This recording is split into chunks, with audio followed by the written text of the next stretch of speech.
Hey, I'm John. I'm Sandra. I'm Nero. I'm Ben.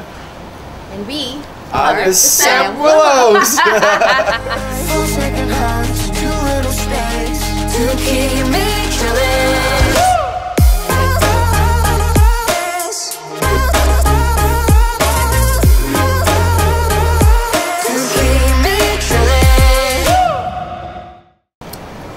I think in a broad paintbrush, it really was exploring the idea of, well, I mean, the song is about jealousy, so about jealousy and how that can fracture a relationship, but also somewhat make it more enticing and interesting.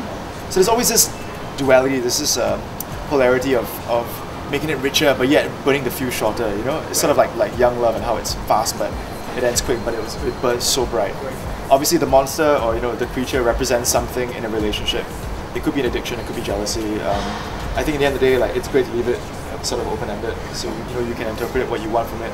I think ultimately when we were doing it, my thoughts on the music video was just I wanted to do something that just didn't make sense. The truth is that jealousy sometimes makes you do things that doesn't make sense. A lot of DJs are doing crossover with pop artists. We didn't really work with a DJ, but I think it was just a thing that we would explore. And in my head, I grew up with guitar solos. I grew up with Stevie Ray Vaughan, B.B. King, all these guys, and you never ever say that B.B. King rips off Stevie Ray Vaughan. It was the trend at that point of time. Same for rock music, same for pop punk. I think that this genre, is just the 2017 version of blues in the 60s. And also, our producer is the guy who wrote Paris. Yeah, Paris for the Chainsmokers, and to me that's a great thing. Coming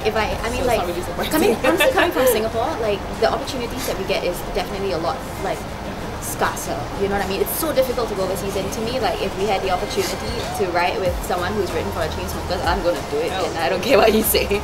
Yeah. What was that soundtrack? The Moana. Moana soundtrack. Yeah, G-Eazy has his first single from his new album called "You Got Me." Yeah, so it was a very hype song, Yeah, in the cold Swedish winter. And then you see 5 Asian people in the car getting turned. Yeah, getting turned. Yeah, we really threw out the idea of having a single genre.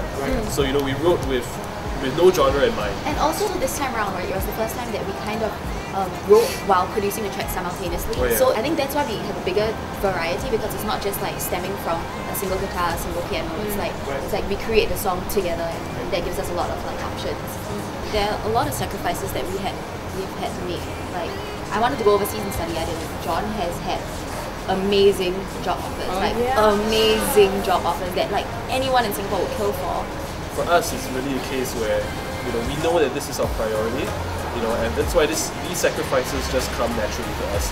I remember when I started out, I used to be so precious with every single thing we put out. Remember our first interview, right? We just sat down together. It was an email interview, and we just mulled over every single question for half an hour. I was like, should we use this word? I don't know. So everything was so precious, and whenever the comment came our way, whether it was good or bad, we took it to heart so heavily, and it really took a toll. And I don't know how you guys felt, but for me, it just really bore a hole in me, and I realized that, at the end of the day, right, all this is, we are entertainers, and I think for me it was separating personal life from the band and the brand, realizing that the Sam Willows, even my name or our names are, what people perceive of us, you have to draw a line in the sand between that and your personal life. And I think once you do that and you realize that this is just a product, I think that really sustains you. So I think that's the process for me henceforth. It's 70% done.